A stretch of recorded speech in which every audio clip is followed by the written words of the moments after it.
You see here, it's getting this way. There's a glass piece there. Are you ready to tell your story? Yes. This is Maverick, and this is how we built a multi-million-dollar agency in 3 years. June 29th is the anniversary of when we started Maverick, and now we're here to celebrate our 3rd anniversary of Maverick as we're going into our 4th year. Year 1 was me just talking to my network, trying to get a few people to be interested in what we were trying to sell. And then year 2 is 2025. And in our 2nd full year, we built the company at $2 million. What's funny is my brother Brent oftentimes tells me, you know what you're doing, what you guys did is crazy. Like, people don't leave their Fortune 500 company with a great salary, with a nice bonus, with a mortgage and 2 kids. You always hear stories about people that do this, but I never thought we were gonna do that. We started Maverick with a laptop in our home office. Eric would be in there and be like, okay, I'm going to work. And like, he would go in the office at home and close the door. The name of Maverick was actually kind of her. No, not kind of, it was. The name of the company originally was Graylight. Do you guys know that? You had such extreme confidence both in me and in the idea and what we're doing. I didn't think we'd be where we are now, but I never felt like we'd fail. And it took me a minute to wrap my head around that. Like, okay, what does she do? What do I do? And then she did so much in the early days, staffing, hiring, kind of HR, helped me think through problem solving, all of the finances. I wanted to handle all of that stuff so you could go do the actual work of the business, because you couldn't have done all of that on your own. In the beginning stages of starting a company, you just need things that make you feel like this thing's real, because it did not feel real. It's weird, you go from a team of 24 at corporate, right, that you built and scaled and you're doing amazing things, and you go to 0 and you start over. Those early days were tough. I don't want to go back to those days ever again. I had a tremendous belief in what we were building. I thought it was different than any other agency that existed. I knew I did great things at Universal, so I thought people would pick up the phone, and so I had almost like a ridiculous amount of belief in what we were gonna build. Now, it didn't mean that there wasn't doubts, and it didn't mean that there weren't challenges, but I used to tell people all the time that being an entrepreneur is not hard, but what it is staring the hardest thing you've ever done in the face every day and moving forward and keeping going. If you are passionate and have the work ethic and want to do the thing, like, you really can do it. I think at every stage, we had to be willing to take risks. You're building everything from the ground up, like nothing exists. And all we needed was one client. Our first client was a big one. It was Advent Health. They came along and kind of believed in what we were doing. They knew the story that I had at Universal. And that was so powerful, because then there's like all these moments that you're like, belief. There was a point though in year 2, we were doing a project. I felt like some of our trust was kind of being eroded. It was probably the hardest moment I've had in the company, but I think we're just doing it for the first time. That was a stage where we had a lot of fractional people, some team members, and you're just kind of piecing this thing together.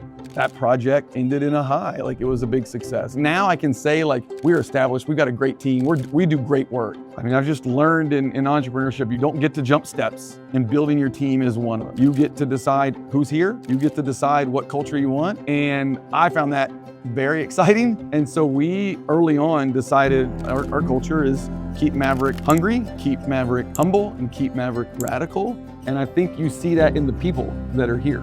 What matters the most to me in life is people and relationships with our family, with our community. That's the most important thing to me. I love when people feel comfortable to be who they are, and that's when they do their best work and create better culture and a better team. The people we work with see that. We enjoy each other, and I think that helps our collaborations. And that's a great segue to say we won an award for being one of the best places to work in Orlando. We have come so far. And when I think back to the beginning stages, I mean, behind the camera right now is the OG, John. John came to us from Los Angeles, and he was our first real full-time hire. And I remember when Tracy turned me down 2 times, and then finally she said yes. I remember when Brittany came on board, and Brittany's still with us. And now we come into the office and it's buzzing. We didn't want people to come in to change. We wanted people that wanted to be what we were building. And I think that makes it a lot easier for them to go, I'm in. I'm loving seeing some of our people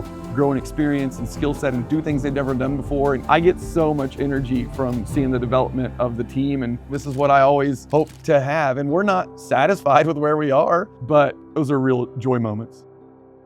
I mean, it is an exciting time at Maverick. It's not Eric anymore in a hole with a computer. It is a team of 13. We've got big name clients we're working with, Advent Health, Winn-Dixie, Travel and Leisure. Boca Raton recently just signed. We started and we wanted to be a social first content agency. That was it. I do enterprise level social. That's what my career has been. And so that's kind of what I want to do, is help brands tell stories and connect emotionally. And I kind of walked away from travel and tourism to kind of build this agency. And it took me 2.5 years to go, oh wait, I love that thing. Now we are kind of reinvesting in this area, being the #1 social and content agency for travel and entertainment. Like, that's our future. And we see tremendous growth that's happening right now and more that's on the horizon. The reason why we started Maverick was we knew that content, social, digital is not getting smaller. And we know that many people are struggling to connect emotionally with people in these channels. And we want to be that go-to resource that you need help with strategy, understanding how these channels work, how to build audiences, how to connect, and how does that tie back to your brand and narrative you're trying to create. But we're seeing people leave these traditional shops and call up Maverick.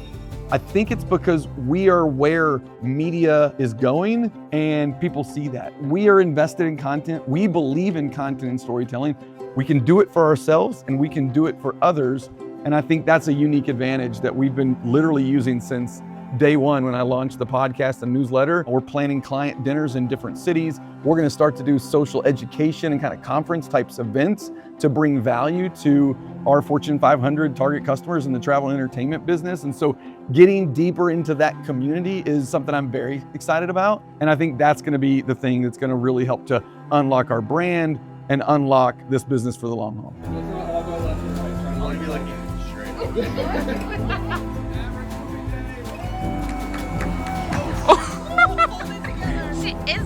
She hit the curve. This is starting a company. Big client meeting today. We made it through that, but we're on I-4 with a flat tire and nothing to change it. Just finished lunch. Here you go, Alex. He's working. We're about to launch Maverick.